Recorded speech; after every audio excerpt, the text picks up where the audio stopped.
প্রিয় শিক্ষার্থীবৃন্দ, আমরা এখন আলোচনা করব আমাদের মেকানিক্স চ্যাপ্টার 1 এর প্রবলেম 6। আরও একটা মোস্ট ইম্পর্ট্যান্ট কিন্তু সহজ এবং ব্যতিক্রমী একটা প্রশ্ন। তো প্রথম লাইনটা দেখো, আমি প্রশ্নটা লিখে নিয়েছি।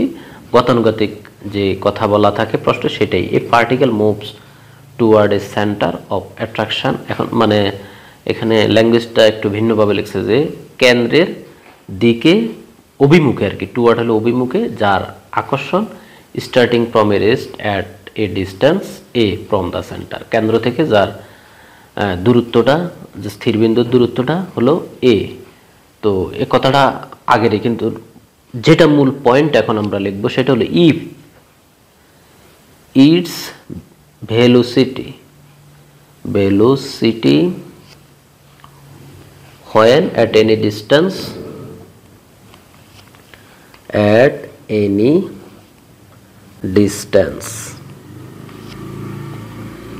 x, যে কোনো দূরত্ব x থেকে তার velocity if it is velocity when at any distance x, যে কোনো দূরত্ব x থেকে তার ভেলোসিটি, এটা তোমার ডিস্টেন্স x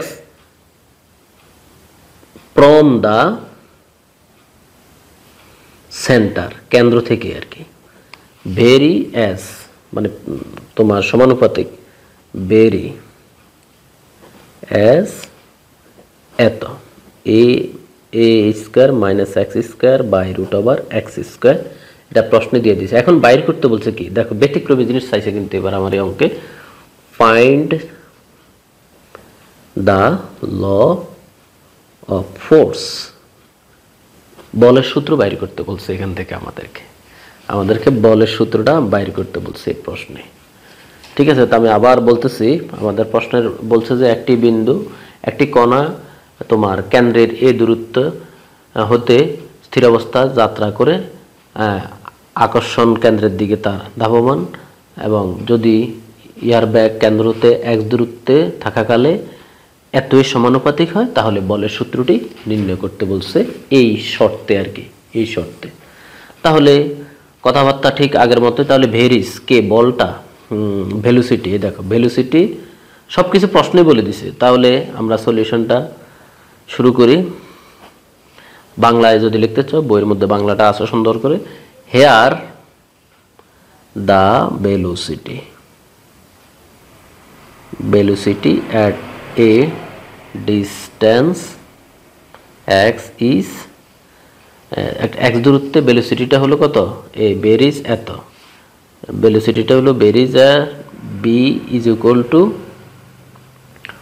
তোমার বেরিজ হলো এতই সমানুপাতিক। তো সমানুপাতিক না দিয়া ডাইরেক্ট একটা ধ্রুবক দিলাম, আর এটা হলো root over a square minus x square by x square, ব্যাগ আর কি। তোমার এখানে হয় আর কে হলো কনস্ট্যান্ট, তুমি কে না দিয়া মিউ দিতে পারো আগের মতো, কোনো সমস্যা নেই। এখন এখান থেকে আমরা লিখতে পারি, যদি রুট উঠাইতে চাই তাহলে আমরা লিখতে পারি হলো, আমরা এখানে B square is equal to K square তোমার a square minus x square by x square. আর একটু ইজি করে যদি লিখতে চাই, a square by x square, আর এখানে x square by x square মানে 1। এখন এটাকে আমাদের টার্গেট হলো বলের সমীকরণ আনা। তো আমাদের প্রথমে বল আনতে হলে ত্বরণটা বের করতে হবে। বল হলো ভর ইন্টু ত্বরণ, তাই না? তাহলে এখান থেকে আমরা যদি এটাকে এক্সের সাপেক্ষে ডিফারেন্সিয়েশন করি, এই সমীকরণটাকে এক্সের সাপেক্ষে ডিফারেন্স করতে পারি, তাহলে আমরা differentiating with respect to x we get V স্কোয়ারকে যদি আমরা এক্সের সাপেক্ষে ডিফারেন্সিয়েশন করি, যদি এটা সরাসরি এক্স স্কোয়ার হতো আমরা লিখতাম কি 2x, কিন্তু এটা তো হলো বি স্কোয়ার, তাহলে 2b কে করলে আবার ডিবি অফ ডিএক্স। এখানে k square constant, a square constant আছে ঠিকঠাক মতোই। 1/x স্কোয়ারকে যদি আমরা ডিফারেন্স করে, আগেও দেখিয়েছিলাম D of dx 1/x square, তাহলে এটা -2 ডি অফ ডিএক্স, এইভাবে বিষয়টা। তাহলে n x to the power n minus 1। তো এটা minus to x to the power minus 3কে আমরা এইভাবে লিখতে পারি, অর্থাৎ মাইনাস 2/x³ আমরা এভাবে লিখতে পারি। তাহলে ডাইরেক্ট আমরা মাইনাসটা এখানে দিলাম 2/x³ আর মাইনাস 1 রে করলে তো 0। তাহলে আমরা যেটা পাচ্ছি সেটা হলো 2b db of dx plus minus minus তোমার এইখানে সরি 2টা তো উপরে আসবে, 2 উপরে মাইনাস 2k² a² মাইনাস বাদ দিয়ে দাও উভয় পক্ষে, 2টাও বাদ দিয়ে দাও। বি কি ব্যাগ না, বি হলো ব্যাগ, অর্থাৎ dx of dt R db of dx, 2 বাদ দিয়ে দিলাম, আর রইল কি মাইনাস k² a²/x³। এখান থেকে আমরা এই dxটাকে বাদ দিলে db of dt আসে, আমার দরকার হলো মূলত এটা, db of dt মানে ত্বরণ আসবে, মাইনাস k² a²/x³। তাহলে এইখানে আমরা এই এটা কনস্ট্যান্ট, কিন্তু minus k² constant, minus k² a² হলো কনস্ট্যান্ট। তো এটাকে আমরা এইভাবে লিখতে পারি, ওই যে নতুন আরেকটা কনস্ট্যান্টটা নিয়ে আসলাম, মাইনাস k² a² একটা ধ্রুবককে আমরা মিউ ধরলাম। আমাদের টার্গেট হলো সূত্র প্রমাণ করা, putting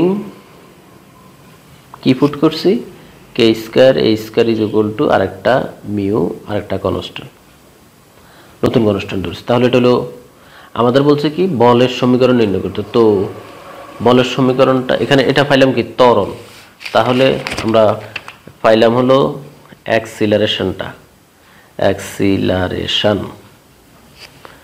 f is equal to minus mu by x³। তাহলে আমরা কি জানি, আমরা জানি we no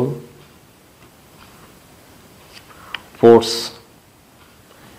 f equal to m f, f small f হলো ত্বরণ, ত্বরণ তোমার বোঝার জন্য লিখছি আর কি। তাহলে এখানে আমরা f এর মানটা যদি বসাই, force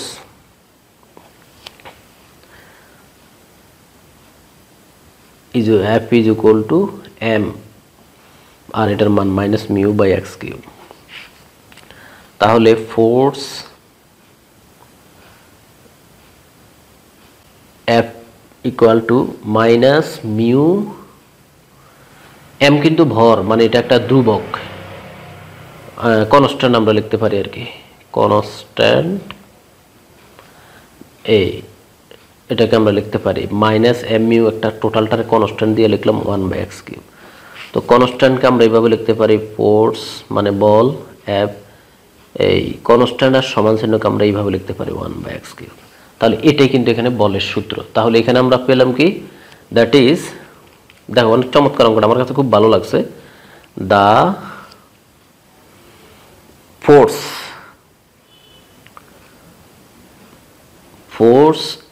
is inversely proportional, is inverse 1 by আকার আছে, এজন্য inversely proportional car, to the cubic, to the cube car, x মানে কি ডিস্টেন্স, যদি x এর মান পাল্টাই দেয় তাহলে এটা পরিবর্তন হয়ে যাবে cube of distance from the center। Extra তো হলো কেন্দ্র থেকে দূরত্ব, তাই না? এটাই কিন্তু আমাদের এই সূত্রটা বের হলো। আমাদের প্রশ্ন যেটা বলছে, অর্থাৎ কেন্দ্রতে বস্তুর দূরত্বের গণের ব্যস্তানুপাতিক। প্রশ্ন যেটা বলছে find the law of force, which is, প্রশ্নের ভাষাটা মিলিয়ে দিচ্ছি আর কি, which is law of force. তবে এটা ল অফ ফোর্স কিন্তু এই শর্তে, এই প্রশ্নে যে শর্তে দিছে এই শর্তে আমরা পেয়েছি। আশা করি তোমরা বুঝেছ। তারপরেও খাতায় কয়েকবার প্র্যাকটিস করতে হবে, তাহলে ক্যালকুলেশনগুলো তোমাদের আয়ত্তে চলে আসবে।